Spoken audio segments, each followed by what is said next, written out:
प्रदोष के समय पर अगर मान लो कोई भिखारी से भिखारी व्यक्ति भी है जो ठेला चला रहा है, उसके पास में खाने के लिए कुछ नहीं है, फटे कपड़े पहन रहा है, उसकी जिंदगी में कुछ भी नहीं बचा और कर्जे में लदालूम हो गया, एक चावल का दाना अगर वो प्रदोष के दिन, प्रदोष काल में शाम के समय पर शंकर के शिवलिंग पर चढ़ा देता है तो 3 या 4 प्रदोष में उसका कर्जा चूकना प्रारंभ हो जाता है। प्रदोष का विधान। जिस दिन आपने भगवान शंकर को 1 लोटा जल समर्पित करना प्रारंभ कर दिया, जिस दिन आपने भगवान शिव की अविरल भक्ति को धारण करना प्रारंभ कर दिया, जिस दिन आपने भगवान शंकर के मूल मंत्र चाहे पंचाक्षर हो नमः शिवाय, चाहे षडाक्षर हो ओम नमः शिवाय, या श्री शिवाय नमस्तुभ्यम, किसी भी मंत्र का जाप यदि आप एक लगन से, किसी भी मंत्र का जाप जब आप एक हृदय से, अपने चित्त से, अपने मन से जब करना प्रारंभ कर दोगे तो ये निश्चित है कि तुम उस समय पर अकेले नहीं रहोगे, वो देवता देवाधिदेव महादेव तुम्हारे साथ चल रहे हैं। बिना जले भभूति नहीं मिल सकती। गाय के गोबर को, कंडे को भी जलना पड़ता है तब वो भभूति बन पाता है, लकड़ी को जलना पड़ता है तब वो भभूति बन पाती है, कोई सामग्री को जलना पड़ता है तब जाकर वो भभूति बन पाती है। बिना जले भभूति नहीं मिलती और बिना चले अनुभूति नहीं मिलती। बिना चले आपको अनुभूति का अनुभव नहीं होगा। कई लोग कहते हैं कि हम शंकर भगवान को नहीं मानते, हम शिव जी पर 1 लोटा जल नहीं चढ़ाते, हम शंकर भगवान का स्मरण नहीं करते, हम देवी को नहीं मानते, हम देवता को नहीं मानते, हम इसको नहीं मानते, हम राम को नहीं मानते, हम कृष्ण को नहीं मानते। ये दुनिया के लोग हैं जो फालतू की बात कर सकते हैं, क्योंकि उन्होंने अभी इस पथ पर चले नहीं। जिस समय पर एक साधारण मनुष्य इस पथ पर चलना प्रारंभ कर देता है तब उसको मालूम पड़ जाता है कि शंकर का शिव नाम है क्या, श्री शिवाय नमस्तुभ्यम में है क्या, भगवान शंकर की विरल भक्ति में है क्या, भगवान के भजन में है क्या, तब उसको ज्ञात होने लगता है।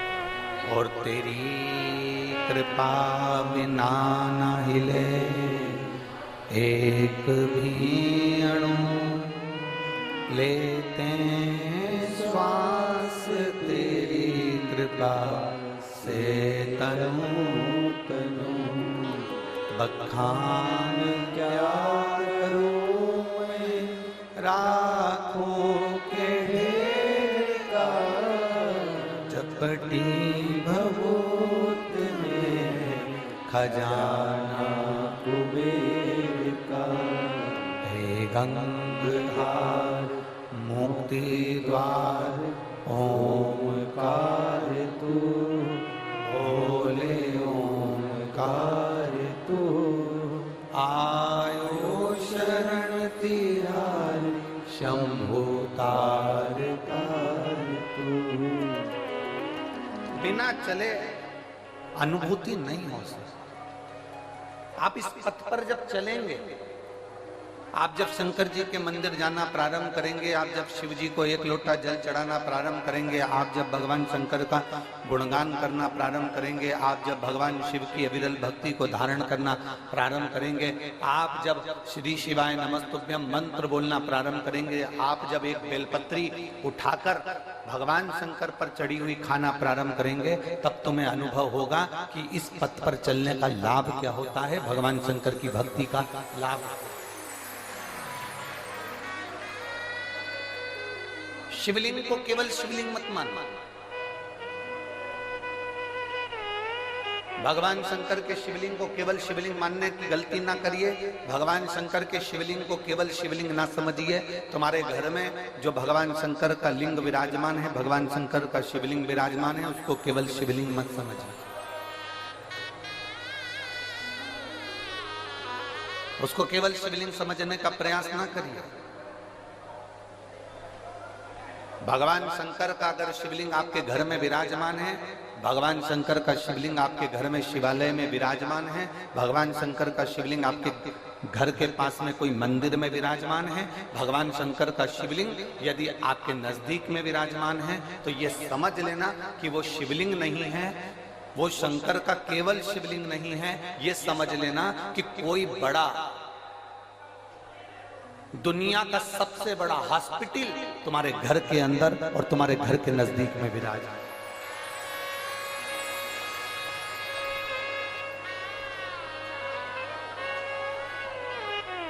उसको केवल शिवलिंग मत समझिए,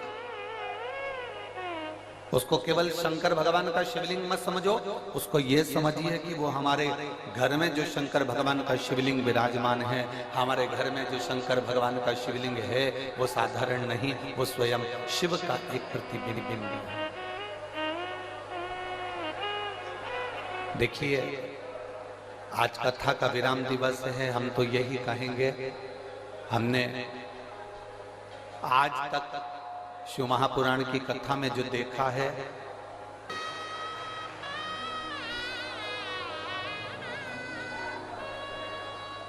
शंभु शरण मागु घड़िए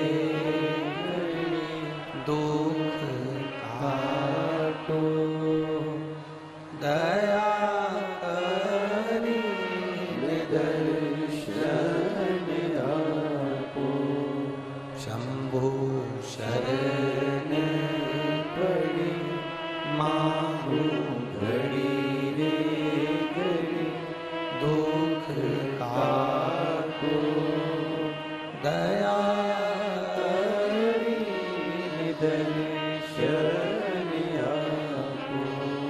शिव कथा कर रहे। एक केवल शिवलिंग को शिवलिंग ना समझे,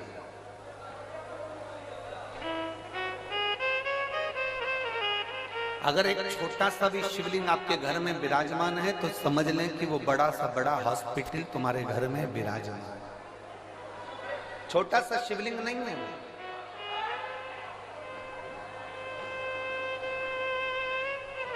वो बहुत छोटा सा शिवलिंग नहीं, वो आपके घर में देव अधिदेव महादेव स्वयं कालाधिपति विराजमान है।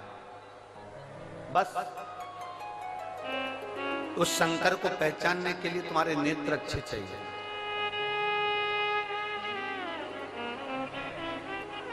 सब्जी बनाने से पहले, आलू बनाने से पहले आलू को धोते हो कि नहीं धोते? जम के बोलो जरा।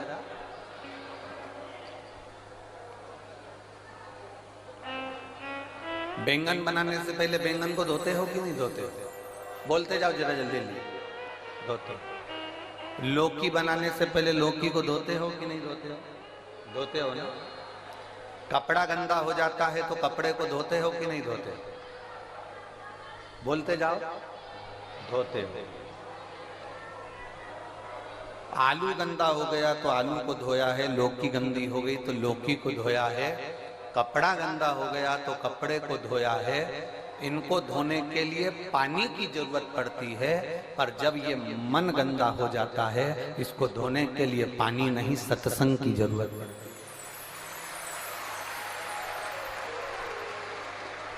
जब यह मन भटकने लगे, जब यह मन तुमको लगने लगे कि ये भटक रहा है, ये केंद्रित नहीं हो रहा, ये भगवान की विरल भक्ति की ओर जा नहीं रहा, तब इसको कहीं शिव पुराण की कथा में ले जाकर बिठा दो।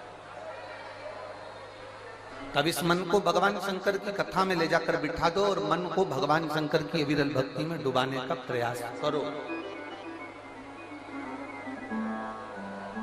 फिर यह मन भटकेगा नहीं।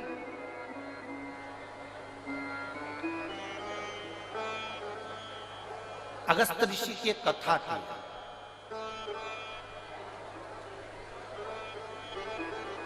अगस्त ऋषि का एक संवाद आता है कि जिन अगस्त ऋषि को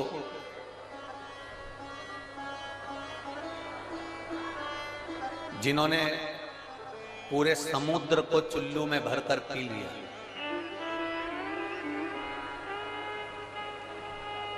जिन अगस्त बाबा के दरवाजे पर भगवान शंकर माता सती को लेकर कथा सुनने के लिए जाते हैं। रामचरितमानस में अगस्त ऋषि का संवाद आता है, स्कंद पुराण में अगस्त ऋषि का संवाद आता है, शिव महापुराण में अगस्त ऋषि का संवाद आता है, विष्णु पुराण में अगस्त ऋषि का संवाद आता है। जिन अगस्त ऋषि को कुंभज ऋषि भी कहा गया, जिनके दरवाजे पर भगवान शंकर माता सती को ले जाकर कथा सुनवाने के लिए पहुंचते हैं, वो अगस्त ऋषि का जन्म कैसे हुआ?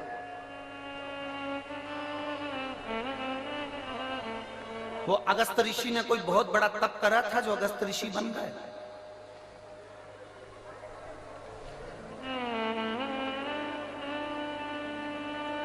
वो अगस्त ऋषि ने बहुत बड़ी तपस्या करी थी जो अगस्त ऋषि बन गए?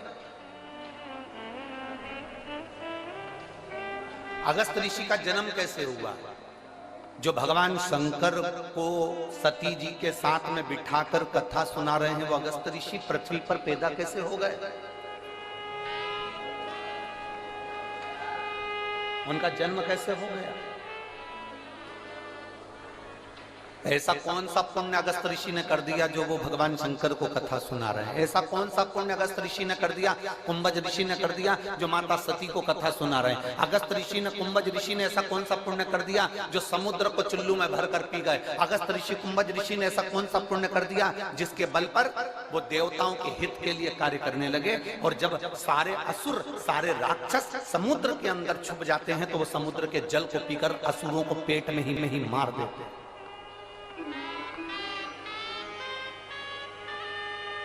वो कुंभज बाबा, वो अगस्त ऋषि का जन्म कैसे हुआ? स्कंद पुराण कहते हैं, प्रभास क्षेत्र में, स्कंद पुराण कहती है प्रभास क्षेत्र में एक भगवान शंकर का बड़ा सुंदर शिवालय है जिसका नाम वैश्वानरेश्वर है।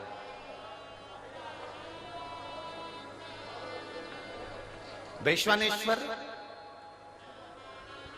शिवलिंग का एक बड़ा सुंदर प्राचीन, बहुत प्राचीन, कहते हैं हजारों वर्ष पहले का वो शिवलिंग है, बहुत प्राचीन। कई वर्ष निकल गए, हजारों वर्ष। कहते हैं जिस समय पर काशी का निर्माण था उस समय पर शंकर पार्वती जब भ्रमण के लिए निकले थे तो वैष्णेश्वर शिवलिंग का निर्माण उन्होंने खुद किया प्रवास से।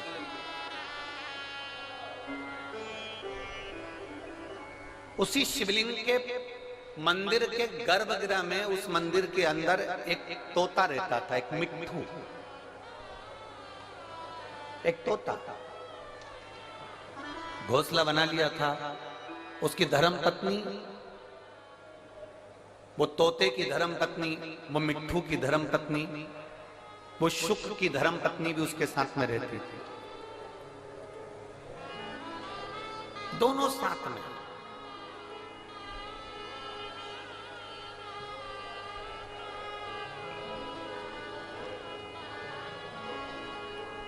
रोज प्रतिदिन वो तोता, वो शुक्र, वो पक्षी उड़कर जाता, घास का एक तिनका उठाकर लाता और अपना घोंसला बनाता जाता। वो तोती, वो शुक्र की पत्नी, वो भी जाती, घास का एक तिनका उठाकर लाती और अपना घोंसला बनाती रहती। पति पत्नी ने दोनों ने मिलकर घोंसला तैयार करा, घूमते आते जाते, बस वो एक तिनका उठाकर लाते और घोंसला तैयार करते, और घोंसला तैयार करते करते करते करते उस घोंसले में रहना चालू कर दिया उन्होंने। मंदिर में एक घोंसला बना लिया, शंकर के शिवलिंग के उस मंदिर में उन्होंने घोंसला बनाया, और वो पक्षी, वो तोता अपनी पत्नी के साथ में उसमें रह रहा है। अब दोनों घूमने जाते हैं, दोनों आते हैं और वहां बैठ जाते हैं। समय बीता, दोनों के प्राण छूट गए, दोनों मर गए। दोनों के प्राण छूटे, और प्राण छूटने के बाद वो जब तोता तोती मरने के बाद यम की कैद में जब वो चढ़े, धर्मराज ने उनका निर्णय किया। धर्मराज से किसी ने कहा कि ये तोता तोती मरे हैं, ये पक्षी मरे हैं, ये पक्षी मरे हैं, तो इनका अगला जन्म किसका होगा। इतने में धर्मराज ने कहा कि इन्होंने अपनी पूरी जिंदगी अपना घोंसला बनाने में निकाल दी, अपना घर बनाने में निकाल दी, इसलिए इनको स्वर्ग नहीं मिलेगा, इनको अच्छा जन्म नहीं मिलेगा, इनको नरक फेंक दिया जाएगा। इतनी देर में वहीं से नंदी पर बैठकर मेरे देवाधिदेव महादेव निकल कर जा रहे थे, जो कालाधिपति थे।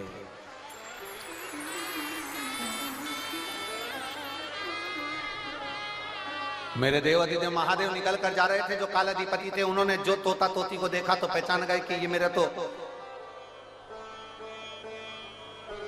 वैष्णवेश्वर, मेरे शिवलिंग के पास में इन्होंने घोंसला बनाया था, और ये मेरे शिवलिंग के आसपास में परिक्रमा करते थे। जब भी उड़कर आते थे मेरे शंकर के मंदिर में चारों तरफ घूम के फिर अपने घोंसले में जाते थे।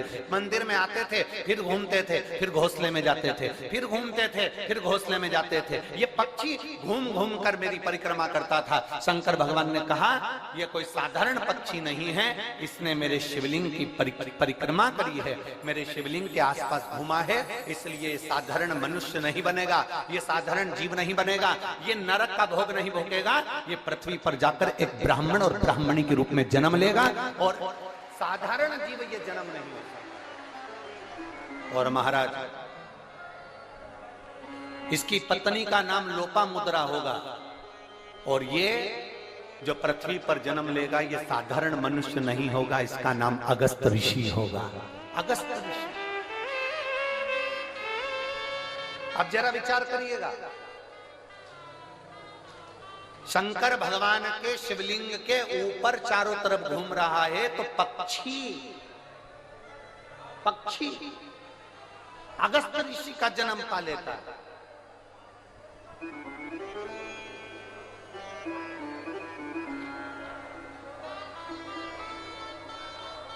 जिस प्रदोष व्रत का हम वर्णन करते हैं, प्रदोष शाम का जो समय होता है, प्रदोष काल जो होता है, उसका वर्णन जब हम करते हैं, ये प्रदोष की पूजन का विधान किसने बनाया, ये प्रदोष की पूजन का नियम किसने बनाया, ये प्रदोष की संध्या काल का, प्रदोष के समय का पूजन का विधान कौन बनाया, ये प्रदोष के समय पर एक बेलपत्र चढ़ाने का विधान किसने बनाया, प्रदोष के समय पर एक समीपत्र चढ़ने का विधान किसने बनाया। इतना ये प्रदोष का वर्णन करा किसने, इतना प्रदोष की महत्वता बताई किसने,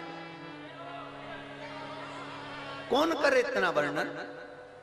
अगर प्रदोष की महत्वता बताने वाला कोई है, इसीलिए मेरे शंकर भगवान माता सती को लेकर कुंभज ऋषि के यहाँ, अगस्त ऋषि के यहाँ कथा सुनने के लिए गए थे, क्योंकि उनके बराबर कोई शंकर के महत्व को बता नहीं सकता और प्रदोष के महत्व को नहीं बता सकता। सती मैया को प्रदोष का महत्व बताने के लिए शंकर सती जी को लेकर कुंभज बाबा के यहाँ गए थे, अगस्त ऋषि के, कि प्रदोष के महत्व को तो जानो सती, तुम प्रदोष के महत्व को तो सती जानो, तुम प्रदोष के महत्व को तो सती पहचानो, कि प्रदोष का महत्व क्या होता है, प्रदोष काल का महत्व क्या होता है, प्रदोष के समय का महत्व क्या होता है। जिस समय पर सूरज डूब रहा हो, चंद्र प्रकाशित हो रहा हो, दोनों का मेल हो रहा हो, ना तो पूरा सूरज डूबा है, ना पूरा चंद्र आया है, ना पूरा अंधेरा है, ना पूरा उजाला है, उस समय को प्रदोष काल कहा गया, उस समय को प्रदोष का समय कहा गया, प्रदोष काल कहा। अब कई लोग हमसे कहते हैं, गुरुजी आप हमको प्रदोष का समय बताया करो कि प्रदोष काल किसको कहते हैं, प्रदोष का समय किसको कहते हैं। अब एक बात हम आप सबसे कहना चाहते हैं, जितने लोग आस्था चैनल पर सुन रहे हैं, जितने फेसबुक यूट्यूब पर सुन रहे हैं, और जितने रेवाड़ी की इस पवित्र धरा पर कथा को सुन रहे हैं, आप सबसे एक बात कहना चाहेंगे, अगर हम समय देखकर बताएं आपको कि शाम को 6 बजे, 6:30 बजे, 6:30 पे लेकर 7:30 के बीच में ये समय है, या 5:30 से लेकर 6:30 तक का ये समय है, या हम तुमको बोल दें कि इतनी बजे ये समय प्रदोष काल का रहेगा, या इतनी बजे ये समय रहेगा, तो देखिए कभी कभी ठंड का समय आता है तो दिन जल्दी ढल जाता है, कभी कभी गर्मी का समय रहता है तो दिन बहुत लेट ढलता है, इसलिए समय की गणना से मत चलो। आप तो ये अंदाजा लगाकर रखो कि दिन ढल रहा हो, अंधेरा होना शुरू हो रहा हो, सूरज डूब रहा हो, चंद्र प्रकाशित हो रहा हो, अंधेरा अपना काम कर रहा है, सूरज ढलता जा रहा है, दिन कम होते चले जा रहा है और अंधेरा थोड़ा बढ़ते चले जा रहा है। इन दोनों का जो मिलन का समय हो, अब वो कितनी भी बजे, आप तो बस उसके मिलन का समय निकाल लो, वही समय प्रदोष काल कहलाता है, वही समय प्रदोष काल।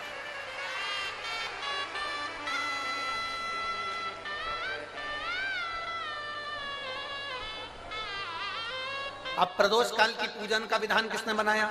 कोई आपसे पूछे तो क्या बताओगे? जम के बोलो जल्दी से, कौन ने बताया था? अगस्त ऋषि।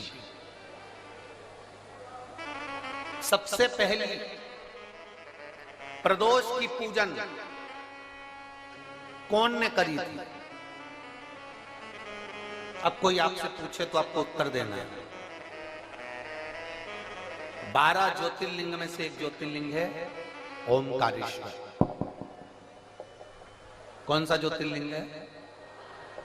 सब बोलो। ओमकारेश्वर। विंध्य नामक पर्वत पर वो ज्योतिर्लिंग विराजमान। एक बार देवऋषि नारद भ्रमण करते करते विंध्य पर्वत पर आ गए। अब नारद जी का तो काम तुमको सबको मालूम ही है ना। नारद जी का काम तो मालूम है ना सबको, क्या काम है उनका? दुनिया के लोग कहते हैं नारद जी का काम है चुगली करने का, पर शिव महापुराण की कथा कहती है नारद जी का काम चुगली करने का नहीं है। नारद जी का काम किसी व्यक्ति को अग्नि प्रज्वलित कर कर, किसी व्यक्ति में आग प्रज्वलित कर कर, किसी व्यक्ति के हृदय को जलाकर भगवान की भक्ति को प्रकट करने की सामर्थ्यता देवऋषि नारद। लोग कहते हैं नारद जी का काम चुगली करने का है, लोग कहते हैं नारद जी का काम निंदा करने का है। निंदा करने का नहीं, निंदा के माध्यम से भगवान की भक्ति प्रकट करना। किसी के अंदर इतनी जलन उत्पन्न कर देना कि वो तप करने बैठ जाए, किसी के इतनी बड़ाई कर देना कि वो भगवान की भक्ति से जुड़ जाए। ये देवऋषि नारद का काम। दुनिया के लोग, दुनिया के कथाकार कहते हैं कि देवऋषि नारद निंदक है, देवऋषि नारद चुगलखोर है, देवऋषि नारद निंदा करते हैं। ये दुनिया के लोगों ने एक पक्ष देखा। अगर दूसरा पक्ष देखते तो मालूम पड़ता कि देवऋषि नारद निंदक नहीं है। देवऋषि नारद जो देवऋषि नारद हैं वो चुगलखोर नहीं है। देवऋषि नारद अपनी वाणी से किसी के अंदर अग्नि उत्पन्न कर कर उसको इतना अंदर से जला देते हैं कि वो भगवान को प्राप्त करने के लिए फिर कुछ ना कुछ प्रयास करिए। जब जब देवऋषि नारद ने निंदा करी, जब जब देवऋषि नारद ने चुगली करी, तब तक देवता को प्रकट होना पड़ा।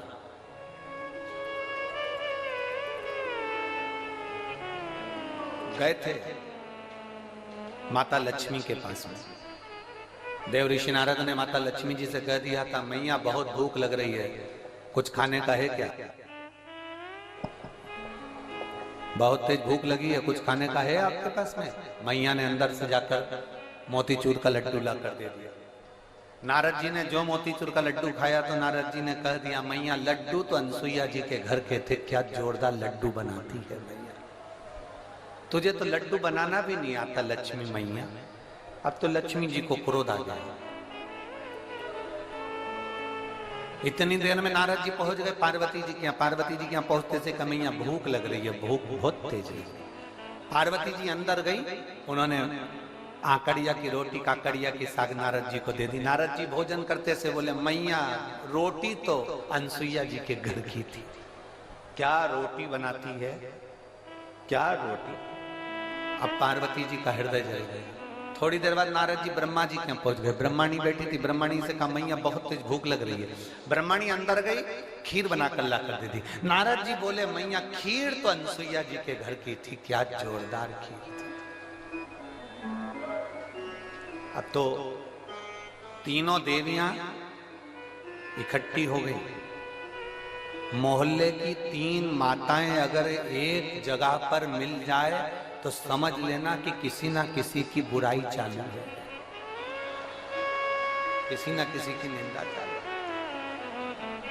अगर ये तीनों एक जगह पर मिल गई है ना तो जरूर किसी ना किसी की निंदा चल रही है, किसी ना किसी की बुराई चल रही है, पक्का।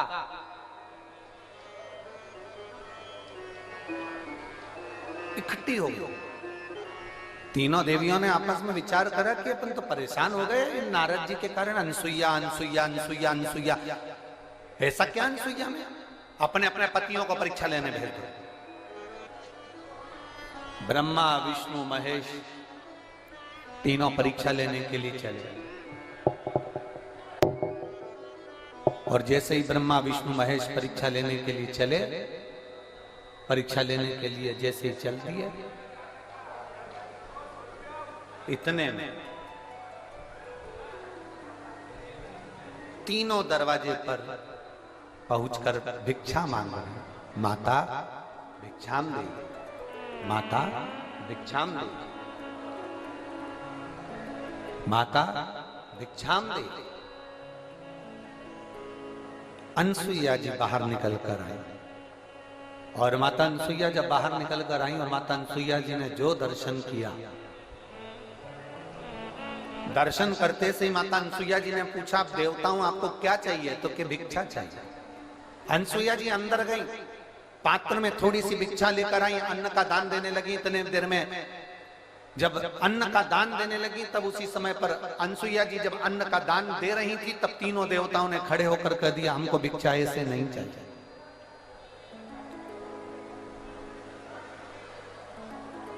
हमको ऐसी भिक्षा नहीं चाहिए।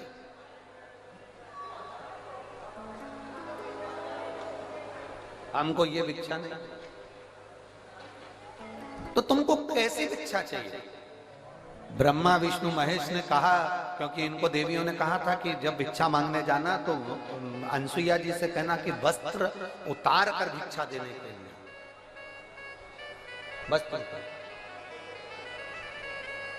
अब तीनों देवताओं ने कहा मां भिक्षा तो चाहिए, मां भिक्षा तो चाहिए, पर वस्त्र उतार कर आए, वस्त्र उतार। अनसुईया जी बोली कि देवताओं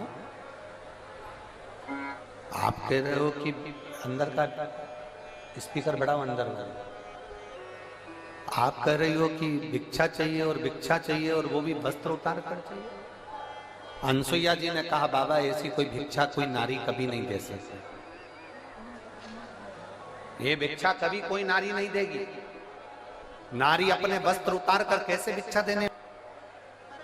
तीनों ने जो ऋषि का रूप रखकर आए थे, साधु का रूप रखकर आए थे, उन तीनों ने कहा मां भिक्षा तो हम ऐसे ही लेते हैं, अगर दोगी तो लेंगे वरना भूखे रह जाएंगे, और अगर हम भूखे रह गए तो उसका दोष तुम्हें लगेगा। अनसुईया जी अंदर गई। नारद जी ने जो तीनों देवियों को अग्नि उत्पन्न करी थी वो अग्नि आप काम कर गई। अनसुईया जी अंदर जाकर जल लाई। अगर मेरा सात्वित्व पक्का है, मैंने अपने पति की सेवा परमेश्वर मानकर करी है, तो ये तीनों की तीनों बच्चे हो जाए।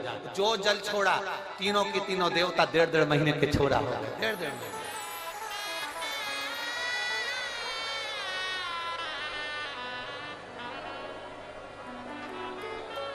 अंत ऋषि थे। अनसुईया जी ने विश्वकर्मा जी का ध्यान कर कर चंदन का पल्ला बनवाया, रेशम की डोरी लगवाई, तीनों देवताओं को उसमें विराजमान कर दिया, तीनों देवताओं को उसमें विराजमान कर दिया।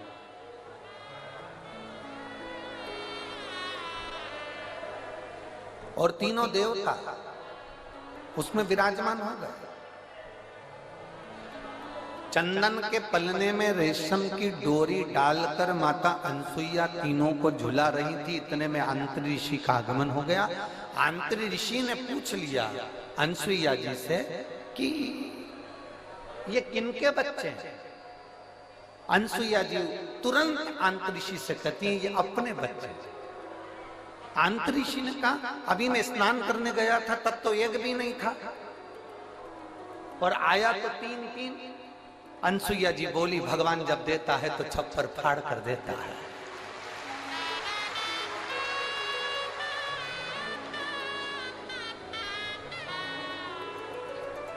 और माता अनसुईया ने डाल दिया पालना, बन करके झूल रहे तीन देवना। झूल अब नारद जी का काम देखिए।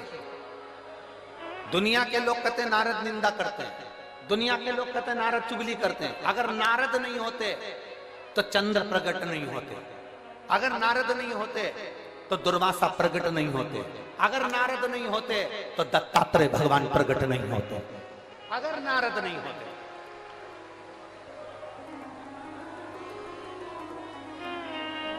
नारद जी चले लक्ष्मी जी के पास में पहुंचे। मैया आज बड़ी बेचैन दिख रही हो। लक्ष्मी जी बोली क्या बताएं, हुआ क्या। अपने पति को भेजा था अनसुईया जी की परीक्षा लेने के लिए, पर पते नहीं है उनके, आज बहुत दिन हो गए दिखे नहीं मेरे को। नारद जी बोले वो तो पलने में झूल रहे हैं। लक्ष्मी जी बोली फालतू की बात मत कर, मेरा इतना बड़ा पति कोई पलने में झूलेगा, चल जा से जा। नारद जी वहां से चले तो पार्वती जी के यहाँ पहुंच गए। पार्वती जी बहुत डिप्रेशन में थी, बहुत टेंशन था माता पार्वती जी। भगवान से देवऋषि नारद ने पूछा माँ आप बहुत चिंता में दिख रही हो। नारद जी बोले तो पार्वती जी बोली बहुत चिंता है, मेरी सहेलियों के कहने पर मैंने मेरे पति को परीक्षा लेने भेजा था तो अभी तक पते नहीं है, और मेरे पति को तो कोई पकड़ भी नहीं सकता, कोई उनका किडनैप भी नहीं कर सकता, क्योंकि उनके गले में बब्बा पड़ा है।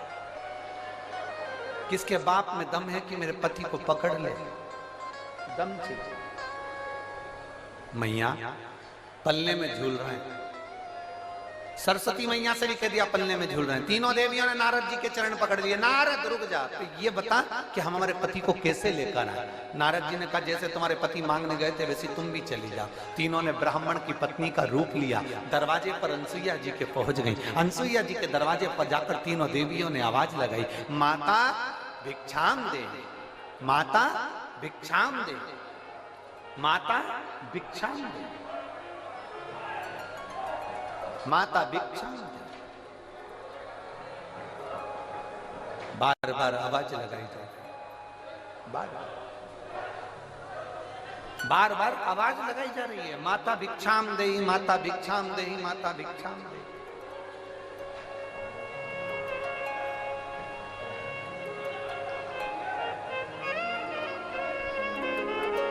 बार बार आवाज लगाई और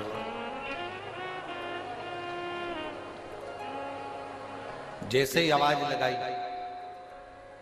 पार्वती मैया निकल, अनसुईया मैया निकल कर बाहर आई। जो अनसुईया मैया निकल कर बाहर आती इतने में अंतरी ऋषि ने आवाज लगाई, अनसुईया कहां जा रही हो। अनसुईया रुक गई, दरवाजा बंद है, तीनों देवियां बाहर। लक्ष्मी ने पार्वती से कहा पार्वती जरा देखो तो अंदर अपने पति हैं भी कि नहीं है। पार्वती जी ने सरस्वती से कहा तुम अंदर झांक कर देखो पति अंदर है कि नहीं है। सरस्वती मैया दरवाजे में एक छोटी सी सरंग थी, पतली सी सरंग, उस सरंग में से सरस्वती अंदर झांक कर देख रही थी। इतने में पीछे से देवऋषि नारद जी आकर बोले मैया तुम दूसरे के घर में झांकी हो ना, आज से पृथ्वी पर जितनी माता है ना, इनकी भी आदत बदल जाएगी। ये जब भी कपड़ा सुखाने ऊपर जाएगी तो पड़ोसी की छत जरूर ढाक के आएगी।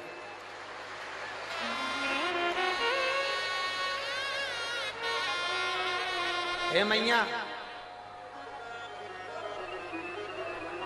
होली पे दिवाली पे अपने यहाँ पर पपड़िया बनी कि नहीं बनी, गुजिया बना कि नहीं बना, मठरी बनी कि नहीं बनी, चकली बनी कि नहीं बनी, अपने घर पर अचार डला कि नहीं डला, अपने घर पर कुछ काम हुआ कि नहीं हुआ, इनको कोई मतलब नहीं रहेगा। पड़ोसी क्या जरूर देखेगी तूने क्या बनाया, उससे जरूर। दिवाली पर अपने यहाँ रंगोली डली कि नहीं डली से मतलब नहीं है, पर पड़ोसी की यहाँ रंगोली जरूर देखेगी उसने कौन सी बनाई। क्योंकि माँ आप झांकी हो, आप झांकी हो, इसलिए ये गुण आ जाएगा। जब सुना, थोड़ी देर बाद माता अनसुईया जी ने दरवाजा खोला। जैसे दरवाजा खोला, तीनों देवियां चरणों में पड़ गई। तीनों देवियां। आंत ऋषि ने अनसुईया जी से पूछा, ये कौन है? अनसुईया जी बोली, ये अपनी बहुएं हैं। आंतरी ऋषि बोले, बेटे इत्ते से बहु साथ साथ हाथ। इतने में तुरंत अनसुईया जी ने तीनों से कहा, तुम्हारे ससुर जी हैं, पांव पड़ो, पांव पड़ो जल्दी से। तीनों देवियों ने आंतरी ऋषि के चरण छुए। आंतरी ऋषि ने अनसुईया जी का हाथ पकड़ा और एक कोने में ले जाकर पूछा, अनसुईया पागल हो गई है? बेटे इत्ते से और बहू लिया साथ साथ हाथ की, तुझमें अक्ल वकल नहीं है क्या? बिल्कुल भी। इतने से बच्चे की कोई शादी करते हैं जो इतनी बड़ी बड़ी बहुएं लेकर आ गई? इतने में अनसुईया जी बोली अपने पति से, स्वामी आजकल की बहुएं कमाता हुआ पति मिल जाता है, लेकर के अलग हो जाती हैं। हमने कैसे पाल पोस कर बड़ा करा हम जानती हैं, अब बड़ा करेगी तब मालूम पड़ेगा, ले जा।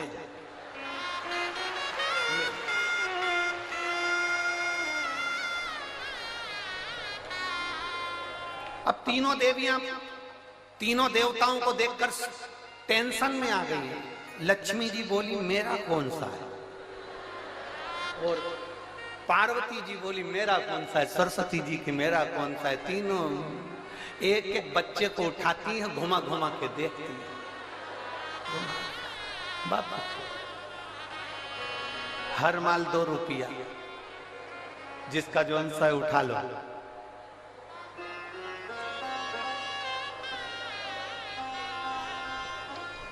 अब उठाएं किसको? लक्ष्मी जी सबसे पहले बोली कि देखो, सबसे पहले मैं विद्वान भी हूं और चतुर भी हूं और मैं अपने पति को छांट सकता हूं। जो ज्यादा विद्वान होता है, जो ज्यादा चतुर होता है, सब्जी के ठेले पे वही सड़ी हुई भिंडी लेके आता है।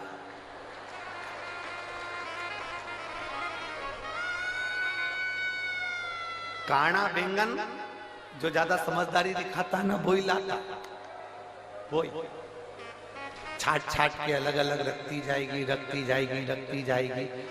सब्जी वाला इससे ज्यादा चतुर होता है, उसने कर रख ले, तू अलग छाट छाट के रख। इसने जैसी अलग छाट के रखा, थैली में भरा, भरने के बाद थैली इधर बाजू में रख दी और जो सड़ा हुआ था उसकी थैली उसके हाथ में टिका दी।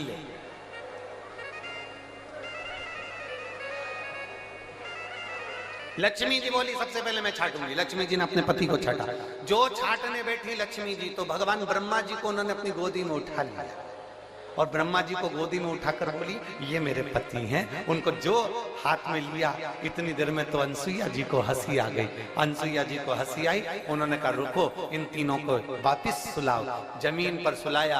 अनसुईया जी ने हाथ में जल लिया, अगर मेरा पतिव्रता धर्म प्रबल है, मेरा सात्वित्व पक्का है, तो मैं जल छोड़ती हूँ, ये तीनों के तीनों बड़े हो जाएं। तीनों बड़े हुए, उन्हीं के अंश अवतार चंद्र, दुर्वासा और दत्तात्रेय भगवान प्रकट।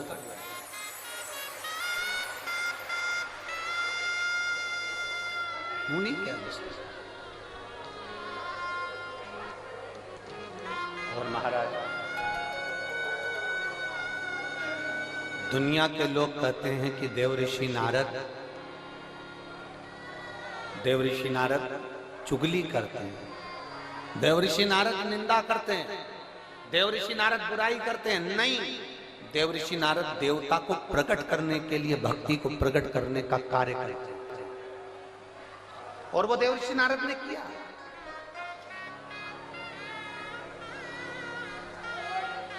इसीलिए महाराज, इसीलिए नारायण श्रीमन नारायण, नारायण श्रीमन नारायण, नारायण श्रीमन नारायण, नारायण श्रीमन नारायण, नारायण श्रीमन नारायण, नारायण श्रीमन नारायण।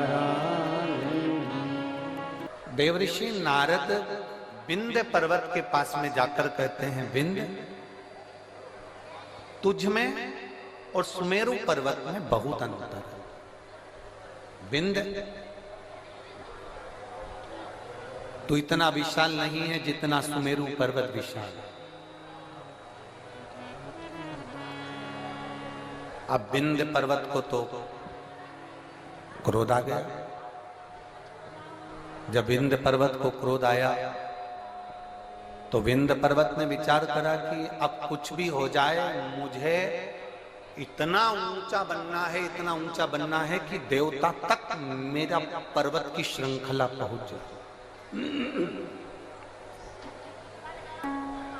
अब मुझे इतना ऊंचा जाना है, अब मुझे इतना ऊंचा पहुंचना। विंध्य ने अपना विस्तार करा, सुमेरु पर्वत से भी ऊंचा विंध्य पर्वत पहुंच गया।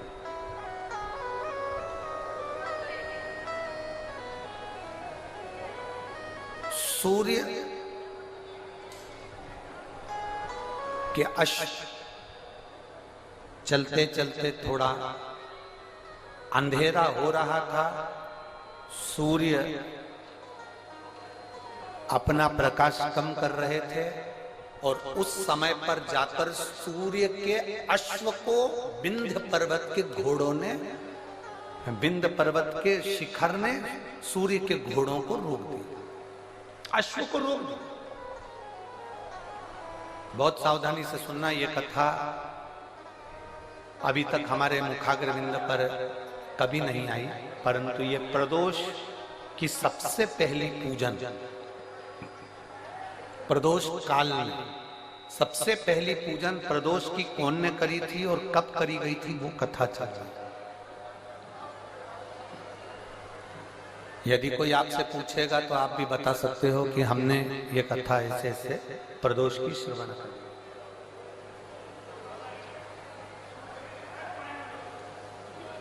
एक सुख का अनुभव कराती है प्रदोष की पूजा, एक शिव भक्ति को जगाई है।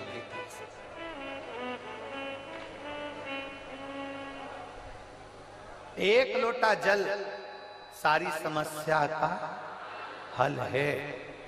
जिस दिन विश्वास से, भरोसे से, दृढ़ता से आप शंकर जी के मंदिर में एक लोटा जल चढ़ाने लगोगे, भरोसा रखकर जिस दिन बेलपत्र को खाने लगोगे,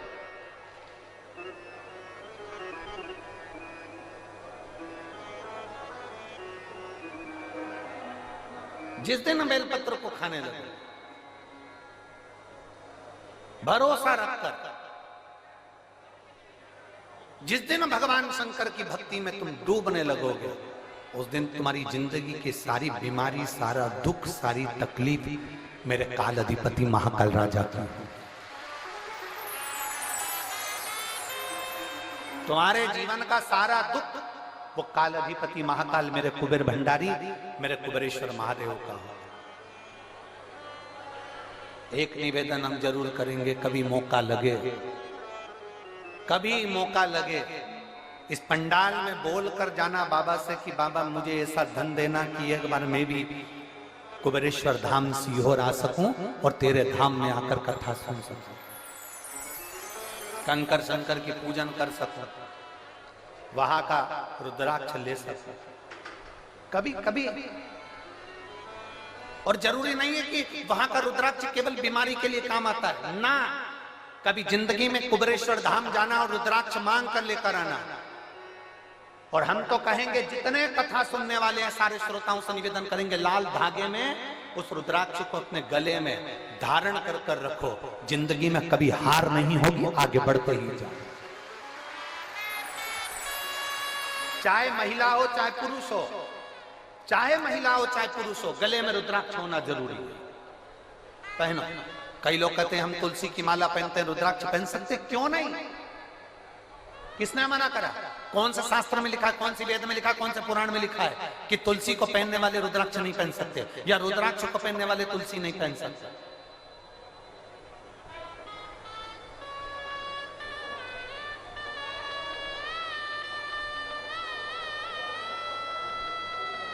तुलसी यदि नरक से छुड़ाकर बैकुंठ भेज सकती है तो रुद्राक्ष रोग से मुक्त कराकर तुम्हें अपने हॉस्पिटल से घर भेज सकता है।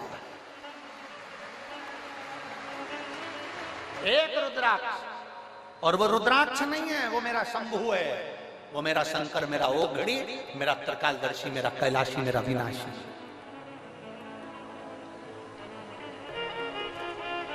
अगस्त बाबा तो काशी में निवास कर रहे हैं, देवऋषि नारद ने लगा दिया, विंध्याचल पर्वत ने अपनी आकृति बढ़ाई, सुमेरु से ऊंचा होने के लिए सूर्य नारायण भगवान का रथ रुक गया, दिन ढल रहा था, अंधेरा हो रहा था, उसी समय पर सूर्य के रथ रुक गया। समझ में नहीं आ रहा सूर्य देवता को करूं क्या? वो प्रदोष काल था, वो प्रदोष का समय था, वो प्रदोष की घड़ी थी, वो प्रदोष का पल था, जिस समय पर सूर्य ढल रहा था और रात्रि हो रही थी। दोनों का मिलन होते समय अश्व रुक गए। विंध्य पर्वत ने सूर्य के अश्वों को रोक दिया, आगे नहीं बढ़ पा रहे थे। सूर्य करे क्या? तब सूर्य देवता ने एक बच्चे का रूप रख लिया।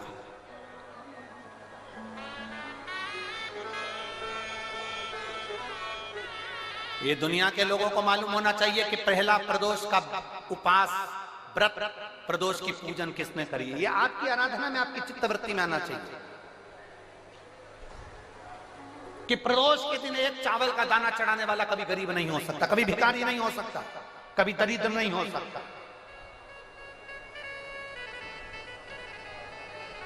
जब तक मालूम नहीं होना तब तक आप भटको।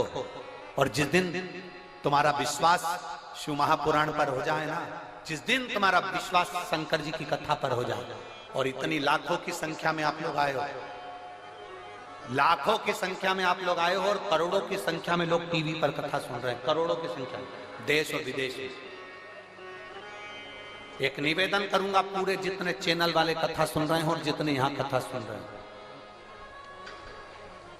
अगर शंकर की कथा पर विश्वास है ना, बाबा की कथा पर अगर भरोसा है, एक लोटा जल और एक बेलपत्री पर भरोसा है, प्रदोष काल में लगाए गए घी के दिए पर भरोसा है, बेलपत्री के वृक्ष के नीचे लगाए गए दिए पर भरोसा है, एक चावल के दाने पर अगर भरोसा है ना, तो ये विश्वास के साथ कहता हूं 6 महीना 8 महीना साल 2 साल में आपके पास में बाबा इतना भंडार भर देगा कि आप भी शिव महापुराण के यजमान बनोगे।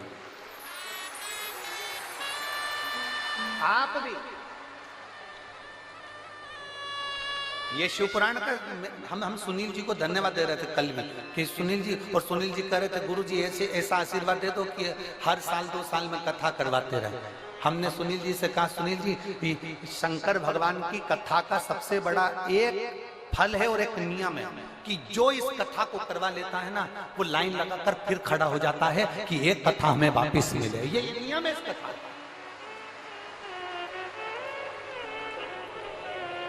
भटिंडा पंजाब में अमरजीत सिंह जी ने कथा करवाई, वो 2 बार खबर कर चुके कि वापस कथा दो हमारे पंजाब के लिए। अभी कथा कर आए सिरसा तारा बाबा की कुटिया में, वहां कांडा परिवार ने कथा करवाई, उन्होंने फिर आकर कह दिया कथा दीजिए। सुनील जी, हम आपको भी कहते हैं, आप तो अभी बोल रहे हो कि कथा दीजिए, पर बाबा की कृपा, ये नियम है कथा का। जो एक बार जजमान बन जाता है मेरा बाबा, उसको इतना देना चालू करता है। और केवल जजमान से मतलब नहीं है, जो दिल से पंडाल में बैठकर दिल से सुन ले, 5 दिन की हो 7 दिन की हो, आसन लगाया, वहीं पर सो रहा है, वहीं बैठ रहा है, वहीं खा रहा है। दुनिया के संत बाहर तप करते हैं, तुम यहाँ बैठकर शौचालय के लिए भी जाना है ना तो 50 बार विचार करते हो, जाऊंगी ना तो अंदर कैसे आऊंगी, वॉशरूम जाऊंगी तो कैसे आऊंगी। पानी ज्यादा नहीं पीते हो क्योंकि मेरे को वॉशरूम जाना पड़ेगा, ज्यादा खाते नहीं हो कि मुझे शौचालय के लिए जाना पड़ेगा।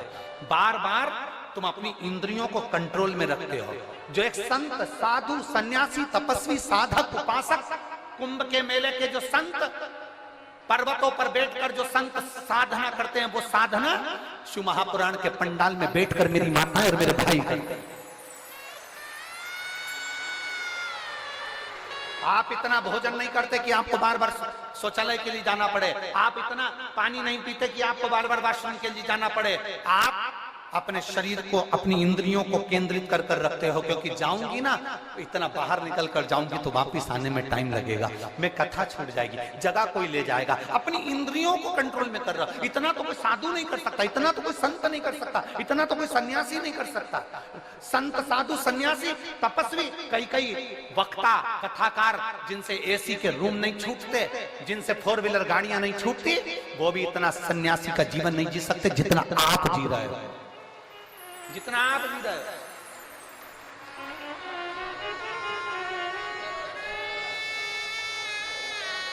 एक संत का भाव है आपका। गर्मी लग रही है, टेंट हिल रहा है, हवा चल रही है, टेंट उखड़ रहा है, पाइप गिर रहे हैं, कहीं कुछ प्रॉब्लम चल रही है, और उस बीच में तुम्हारा विश्वास, 5 दिन के लिए रेवाड़ी आई हूं, मेरे बाबा के भरोसे आई हूं, मेरा बाबा तेरे दरवाजे पर मैं आई हूं ना मेरे कुबेर भंडारी, तो मेरे दरवाजे पर तू भी आएगा, ये मेरा विश्वास लेकर आए, ये मेरा विश्वास। और हो भरोसा दृढ़,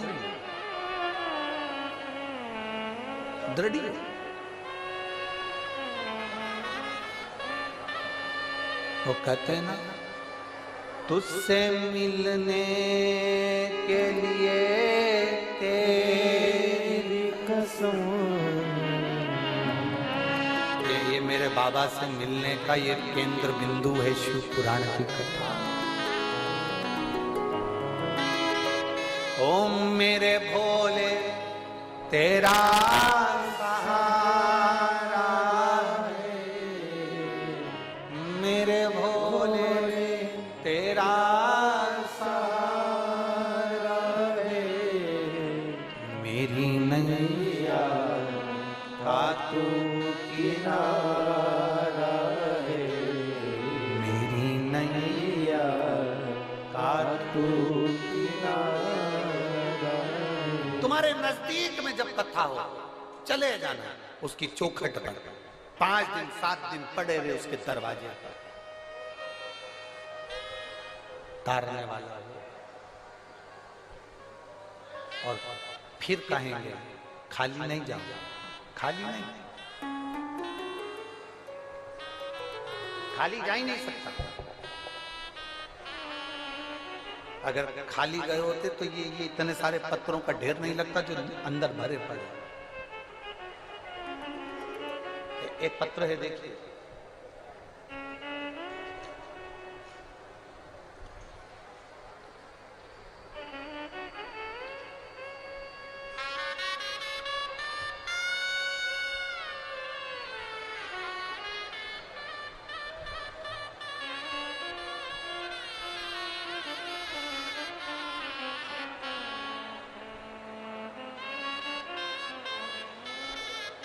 विष्णु कुमार मिसोदिया, मैं धोबी समाज से हूं। पत्नी पिंकी देवी नीम का थाना राजस्थान से आए। कहीं बैठे हो तो हाथ हिला सकते हैं। हाथ हिलाओ एक बार।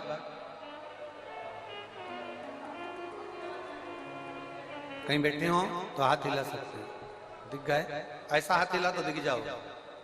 हाँ ठीक है, दिख गया, दिख गया, ठीक है। वो वाले पंडाल में, हाँ दिख गए, ठीक है। मैं विष्णु कुमार सिसोदिया धोबी समाज से हूँ। पत्नी पिंकी देवी नीम का थाना राजस्थान से हूँ।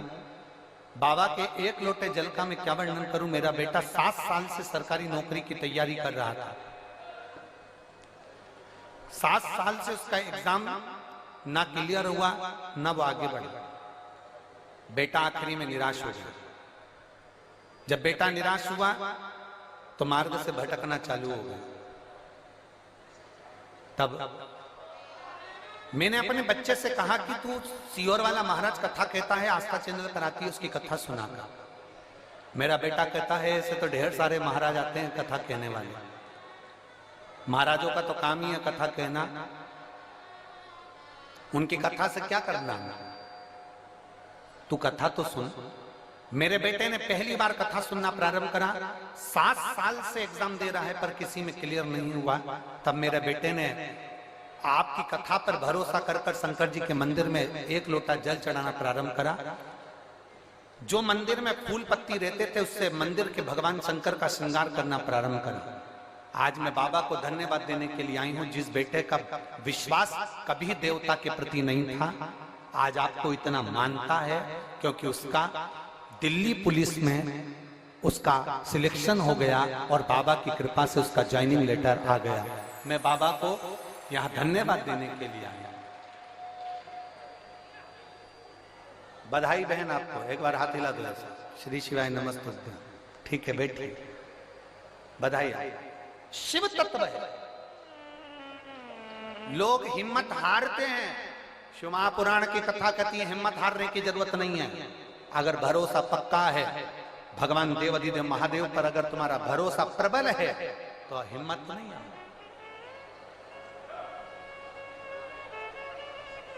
क्यों हिम्मत?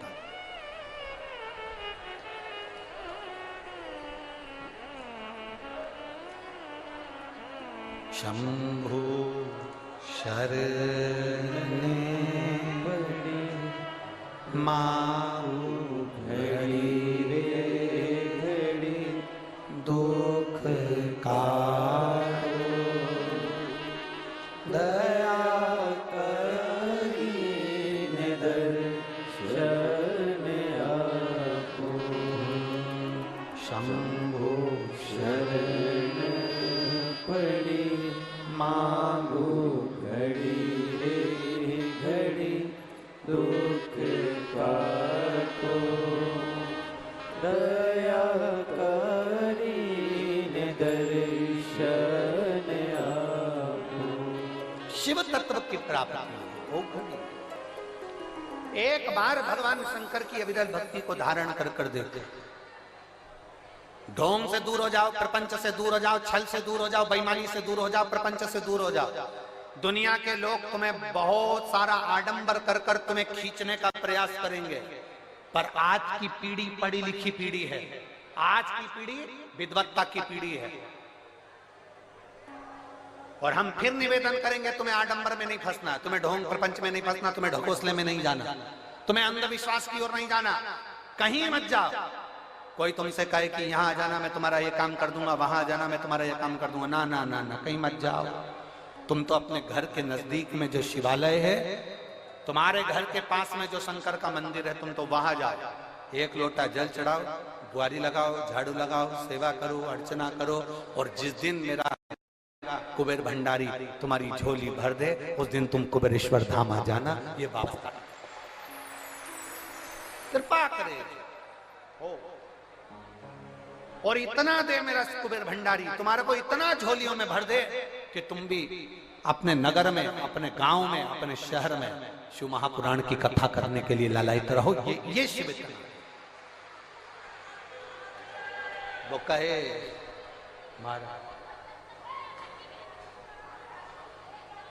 तूने ऐसा डमरू बजाया, तूने ऐसा डमरू बजाया। सूर्य भगवान जब अस्त हो रहे हैं, अंधेरा छा रहा है, प्रकाश कम हो रहा है, तब विंध्य ने अश्व को रोका और सूर्य नारायण बालक का रूप रखकर काशी चले। एक बच्चे का रूप रखकर भगवान एक बच्चे का रूप रखकर काशी में चले गए, जहां पर अगस्त ऋषि बैठकर भगवान शंकर की आराधना कर रहे हैं।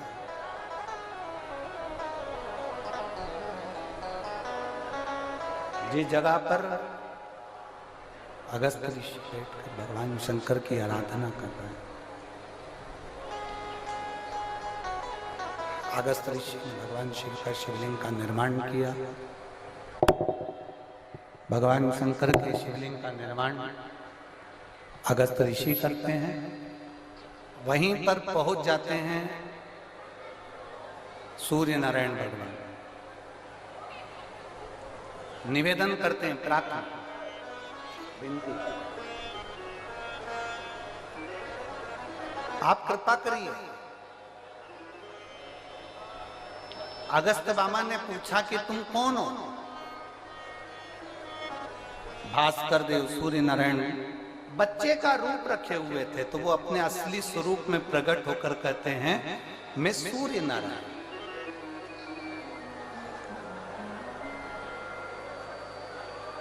ना तो मैं प्रकाशित हो रहा हूं और ना मैं डूब रहा हूं। एक प्रदोष का समय, प्रदोष काल में मुझे अटका दिया उस विंध्य ने। आप कृपा करिए। अगस्त ऋषि ने कहा कि तुम एक काम करो सूर्यदेव, तुम पार्थिव शिवलिंग का निर्माण कर कर पूजन करो, व्रत करो, एक अक्षत, एक बेलपत्र, एक शमी पत्र तुम्हारी उलझन को समाप्त कर दे। मेरी जीजियों, प्रदोष का इंतजार भी मत करा करो कि प्रदोष का दिन आएगा या प्रदोष का दिन आएगा तो हम गला पकड़ रहा है बाबा। प्रदोष का दिन आएगा तो हम भगवान शंकर को प्रदोष के समय में, शाम के समय पर हम बेलपत्र, शमी पत्र, चावल समर्पित करेंगे। आप तो प्रयास करा करो। कभी अगर मौका मिल जाए तो प्रदोष काल में, प्रदोष के समय पर एकांतेश्वर शिवलिंग मिल जाए, कहीं एकांत में कोई शंकर भगवान का शिवलिंग मिल जाए, एक बेलपत्र लो, उसके ऊपर एक शमी पत्र रख लो, एक चावल का दाना रख लो, अपने मन की बात बाबा से कहकर श्री शिवाय नमस्तुभ्यम बोलकर शंकर भगवान की अशोक सुंदरी वाली जगह पर स्पर्श कराकर वही शमी पत्र, वही अक्षत का दाना, वही बेलपत्र शंकर भगवान के शिवलिंग पर उसको समर्पित कर दो। समर्पित करते समय ये जो डंडी का मुख है, ये जहां जलाधारी होती है, पानी बहता है, उस ओर डंडी का मुख होना चाहिए। जिधर पानी बह रहा है उधर से करो।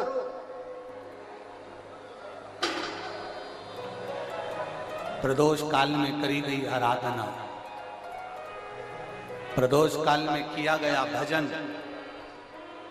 केवल प्रदोष के दिन ही नहीं, प्रदोष काल में कभी भी शंकर को याद करो। वैसे तो शंकर भगवान को याद करने के लिए कोई समय निश्चित नहीं किया गया कि इस समय शिव जी को याद करना।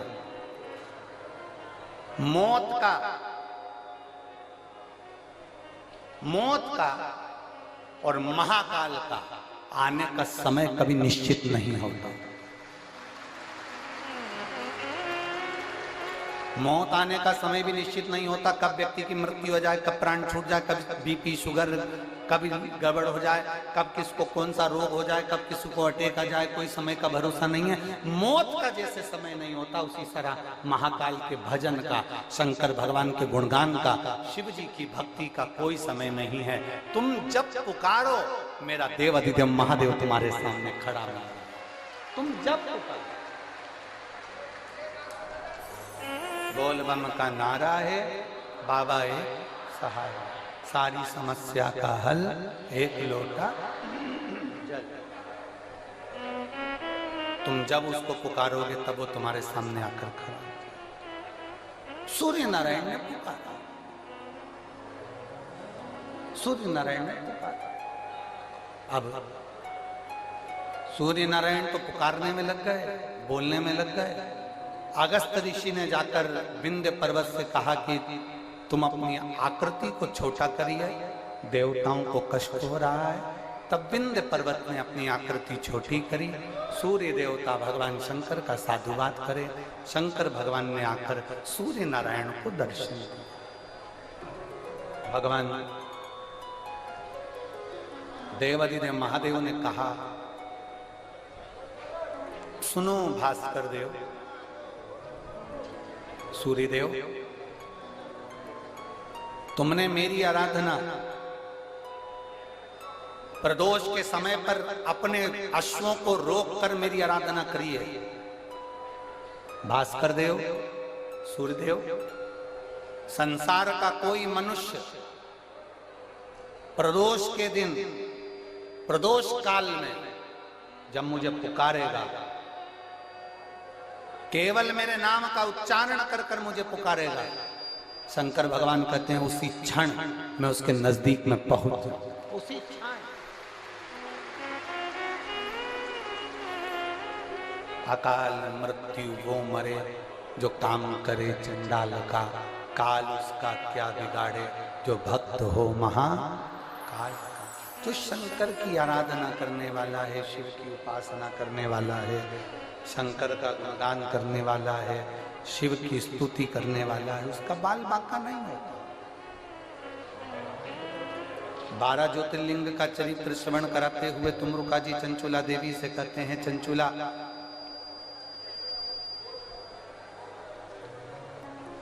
प्रथम सोमनाथ जी का वर्णन करते हुए कहा, चंद्र को काया का रोग हो गया था जिसको देवाधिदेव महादेव ने मुक्त किया। दूसरा वर्णन आता है मल्लिकार्जुन का, कार्तिकेय बाबा रुष्ट होकर चले जाते हैं।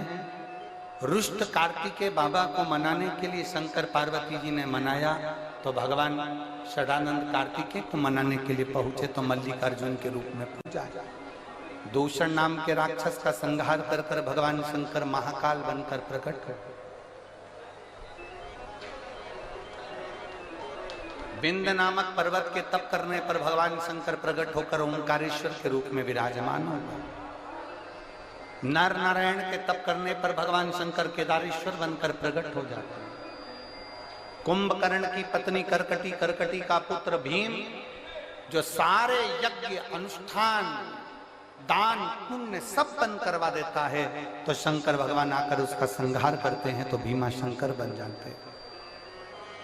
अगला वर्णन आया है काशी विश्वनाथ। मनु शत्रुपा ने तप कर कर भगवान शंकर को यहाँ पर विराजमान करा, विश्वनाथ के रूप में विराजित। फिर वर्णन आया है त्र्यंबकेश्वर। गौतम बाबा पर गौ हत्या का दोष लगता है, ब्रह्मा विष्णु महेश आकर एक लिंग के रूप में विराजमान होकर उनको दर्शन देते हैं और गौ हत्या के दोष से मुक्त करते हैं। अगला वर्णन आया है श्री वैद्यनाथ। रावण भगवान शंकर को लेकर जा रहा था, लघु शंका लगने पर संध्या वंदन करने के भाव से रुका, शिवलिंग नीचे रख दिया, उठा नहीं, वो वैद्यनाथ जी के रूप में विराजमान हो। अगला वर्णन है नागेश्वर। दारुक नाम के असुर का संहार कर कर भगवान नागेश्वर के रूप में विराजमान हुए। फिर वर्णन आया है रामेश्वरम। राम जी ने लंका पर चढ़ाई करने से पहले भगवान शंकर की आराधना करी, एक लोटा जल समर्पित करा, शिव जी रामेश्वर के रूप में विराजमान हुए। फिर वर्णन आया है श्री कृष्णेश्वर। सुधर्म नाम के ब्राह्मण की 2 धर्म पत्नियां थी, एक सुदेहा एक घूष्मा। सुदेहा की यहां संतान नहीं हुई, घूष्मा की यहां औलाद थी। सुधर्म ने घूष्मा से कहा कि तुम्हारे गर्भ से अगर औलाद हो गई है तो ये औलाद तुम सुदेहा को दे दो, तुम्हें दूसरी औलाद हो जाएगी। सुदेहा को संतान दे दी। सुदेहा ने संतान को पाल पोस कर बड़ा करा, उसका विवाह कर दिया। उसका विवाह होने के बाद बहू आ गई। बहू को मालूम पड़ा कि मेरी असली सास तो घूष्मा है। सुदेहा को पूछना बंद कर दिया।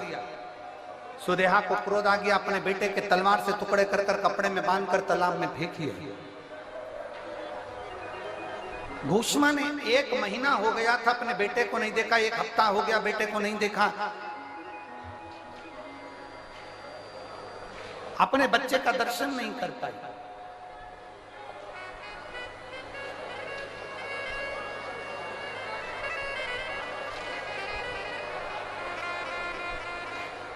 और जब अपने बच्चे का दर्शन नहीं कर पाई घूष्मा, जब अपने बेटे का दर्शन नहीं करा घूष्मा ने, तब पार्थिव शिवलिंग का पूजन कर कर विसर्जन कर रही है। और पार्थिव शिवलिंग का विसर्जन करते हुए उसके मन में आया मेरे बेटे का दर्शन हो। बाबा देवादिदेव महादेव ने उसके बेटे को, मरे हुए बेटे को वापिस जीवित करा और शिवजी कृष्णेश्वर महादेव के नाम से विख्यात। ये 12 ज्योतिर्लिंग का चरित्र जब तुमरुका जी कह रहे हैं, चंचुला देवी का पति बिंदुक प्रेत योनि से मुक्त हो जाता है, चंचुला खंड सौभाग्यवती होकर पति के धाम को चली जाती है।